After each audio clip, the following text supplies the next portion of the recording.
록스가 이무에게 패하여 악마가 된 순간은 세계관의 비밀을 암시하는 결정적인 순간으로 묘사됩니다.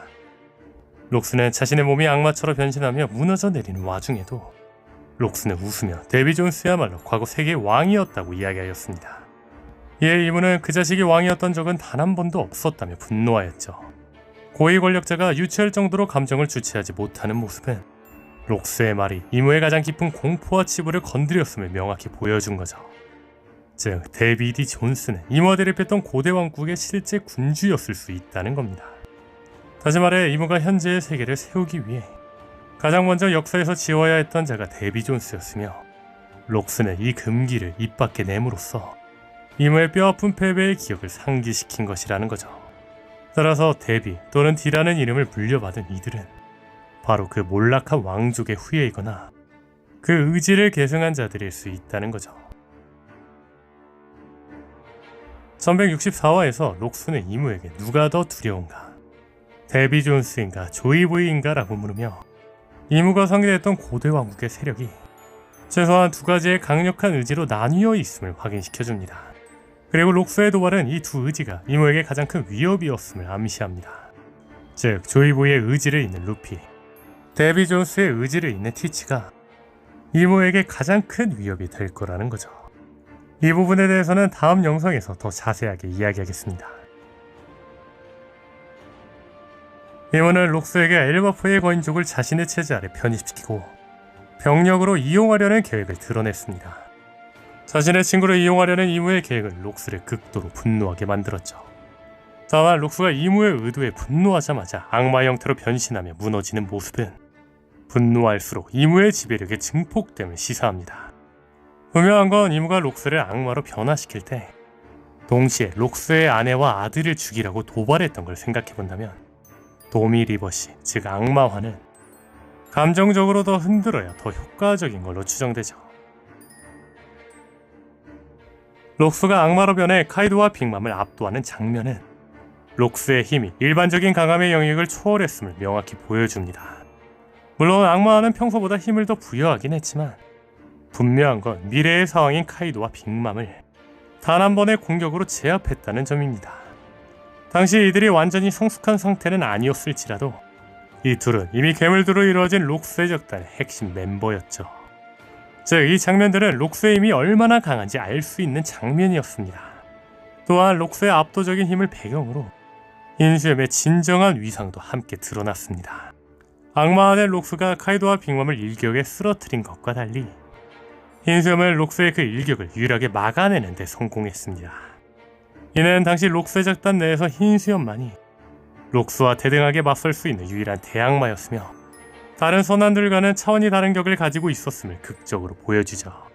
또한 록스와 흰수염 이 두 거인 간의 격돌만으로 갓벨리 섬의 절반이 완전히 파괴되었다는 장면은 그들의 힘이 대륙을 뒤흔들 수 있는 수준이었음을 보여줍니다.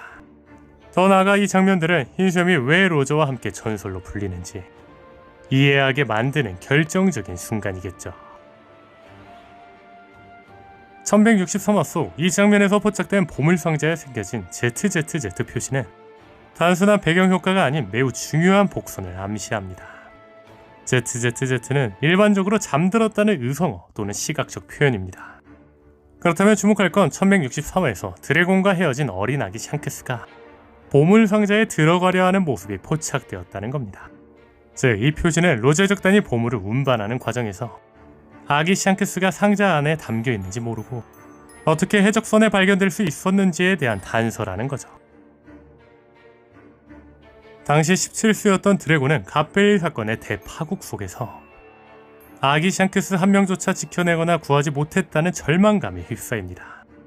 다만 이 깊은 절망과 무력감은 훗날 그가 세계의 악을 직접적으로 타도하려는 혁명가의 길을 걷게 만드는 결정적인 계기가 되었음을 암시하죠. 그리고 여기서 또 하나 주목할 건 드래곤의 포즈입니다. 이 자세는 루피가 샤봉디 제도에서 동료들을 쿠마에게 잃었을 때 취했던 것과 동일한 절망 포즈입니다. 여기서 재밌는 건 아버지인 드래곤과 아들인 루피 모두 17살이라는 동일한 나이에 자신의 힘이 미치지 못하는 깊은 절망에 빠졌다는 거죠. 1164화에서 쿠마는 자신의 목숨이 위험한 상황 속 록스의 아내와 록스의 아들 티치를 구출해냅니다.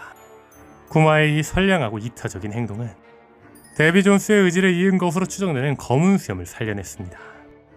그리고 검은 수염은 현재 세계 정부의 권위를 뒤흔들고 이무 체제를 파괴할 가장 강력한 혼돈의 세력 중 하나로 성장했죠. 그리고 이로부터 약 22년 후 쿠마는 루피를 동료들과 뿔뿔이 흩어지게 했지만 이는 루피가 성장하고 니카의 힘을 각성할 수 있는 결정적인 시간과 기회를 제공했습니다. 즉 쿠마의 영웅적인 삶은 데비의 의지인 검은 수염 티치의 생명을 구했고 조이보이의 의지인 루피의 성장을 도왔습니다. 이로써 쿠마는 데비 존스의 의지와 조이보이의 의지라는 앞선 록스의 도발에서 언급된 이모가 가장 두려워하는 두 존재를 모두 구원하고 그들이 최종적으로 이모와 맞설 수 있도록 역사의 부대를 완성시켰죠. 1164화 속 도미리버스시로 악마화되어 이성을 잃고 파괴를 일삼던 록스는 이모에게 조종당하는 상태에서 차라리 자신을 죽여달라는 비통한 속마음을 내뱉습니다. 그리고 이 록스의 속마음을 로저가 분명하게 듣고 심각한 반응을 보였습니다. 이는 로저의 특징적인 능력인 만물의 소리를 듣는 힘을 통해 록스의 내면 깊은 곳의 절규와 고통을 감지했기 때문으로 추정됩니다. 다만 이 장면에서 가장 주목할 만한 떡밥은 가프의 반응입니다. 가프는 로저와 마찬가지로 록스가 속마음을 말할 때 매우 심각하고 의미심장한 반응을 계속해서 보였습니다. 이는 로저만이 록스의 절규를 들은 것이 아니며 가프 역시 그 내용을 공유하거나 감지했음을 강력하게 시사합니다. 즉, 가프 역시 만물의 소리를 들을 수 있다는 추정을 할 수 있겠죠. 다만 로저, 루피, 오뎅, 모모노스케가 만물의 소리를 들을 때마다 귀를 막으며 시끄러워하는 장면을 보인 반면 가프는 전혀 그렇지 않았습니다. 그렇다면 가프의 능력은 오토이메나 하늘섬의 아이샤처럼 생명체의 감정과 기척을 극한으로 감지하는 견문색 폐기의 정점에 해당하는 걸 수도 있습니다. 즉, 가프의 능력은 견문색 폐기가 선천적 재능을 바탕으로 극한까지 발달한 만물의 소리 영역에 거의 근접한 경지라고 추정될 수 있겠죠. 로저와 가프는 동료들이 갓벨리에서 아직 빠져나가지 못했다는 걸 알았고 동시에 로저와 가프는 소리쳤습니다. 튀어나와라 록스. 로저가 가장 강해지는 순간은 동료들이 위험에 있을 때라는 점을 고려하면 현재 로저가 잠재력을 최대한으로 끌어낸 최강의 순간에 도달했음을 간접적으로 지사합니다. 그렇다면 여기서 생각해볼 건 카이도입니다. 와노쿠니에서 카이도는 패기만이 모든 것을 능가한다고 주장하며 로저를 그 패기의 정점에 선 인물로 예시를 들었습니다. 그리고 그가 패기가 능력을 능가하는 순간에 직접 목격했을 가장 유력한 장소는 자신의 어떤 공격도 통하지 않던 이무와 이무의 능력에 의해 악마가 되어 자신을 일격에 제압한 록스가 있던 갓벨리일 확률이 매우 높습니다.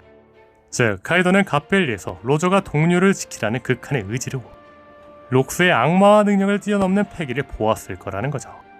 계속해서 말하고 있지만 현재 이무는 조이보이와 데비 존스의 의지를 두려워하는 등 정신적, 의지적 영역에 깊이 관여하는 걸로 추정됩니다.